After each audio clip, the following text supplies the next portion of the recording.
আপনাদের কাছে মনে হতে পারে যে এটা তো একটা মাহফিল। ইসলাম তো পূর্ণাঙ্গ দিন ব্যবস্থা। ইসলাম আমার দুনিয়া নিয়েও কথা বলে, দুনিয়া পরবর্তী বিষয় নিয়েও কথা বলে। আমাদের দুইটারই সমন্বয় ঘটাতে হবে। আমি আমার ক্ষুদ্র জ্ঞানে, আমি যেহেতু সামাজিক সমস্যাগুলো আমার কাছে মানুষ নিয়ে আসে, আমার যেহেতু দৃষ্টিগোচর হয়, সেজন্য আজকে আপনারা শপথ করেন, যার এই ধরনের টাকা বিনিয়োগ রয়েছে পত্তর নামে, সুদ নামে, সেটা আর খাবেন না। আমরা ঋণকে সহজ করে দেব। আমিও বুঝতেছি যে আপনারা অনেকক্ষণ ধরে অপেক্ষা করছেন, যে আপনাদের যার বক্তব্য ইসলাম মাদানী সাহেব, উনি এই যে আপনাদের পিছনের বিল্ডিংটায় আছেন, মানে এই যে আপনার পিছনের বিল্ডিংটা, একটা মানুষ 8 ঘন্টা জার্নি করে আসছেন, 8 ঘন্টা, তো ওনার কিছু জরুরাত হইতে পারে, তো উনি আবার বক্তব্য দিবেন। উনি 3.5 ঘন্টা কথা বলেছেন, 3.5 ঘন্টা, যেটা আসলে আল্লাহ ওনাকে রহমত এবং বরকত দিন।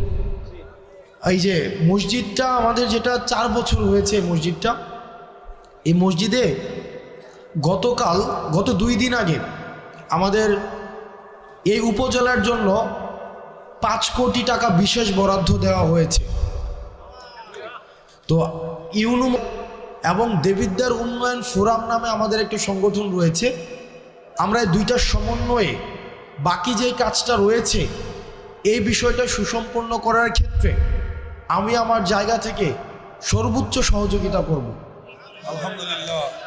বাকি যে কাজটা রয়েছে আমরা প্রত্যাশা করি খুব দ্রুততম সময়ের মধ্যে ইনশাআল্লাহ আমরা এই কাজটাকে শেষ করতে পারব। আর আপনারা এখানে যারা আছেন, অধিকাংশ মানুষ হচ্ছেন আমাদের আশেপাশের গ্রামের, কেউ বাবার বয়সের, কেউ আমার বাবার সাথে চলাফেরা করেছেন, আমাদের চাচাদের সাথে চলাফেরা করেছেন, কেউ আমার দাদার বয়সের, দাদার কথা বলছিলেন। এই গ্রামের সবাই আত্মীয়, কোনো না কোনোভাবে সবাই আত্মীয়। রফিকুল ইসলাম মাদানী সাহেব উনি আসছেন। আমি আপনাদের কাছে 2টা জিনিস অনুরোধ করব আপনাদের কাছে।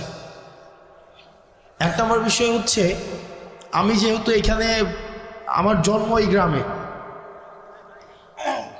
আমি এই গ্রামে মাঝে মাঝে বড় হয়েছি।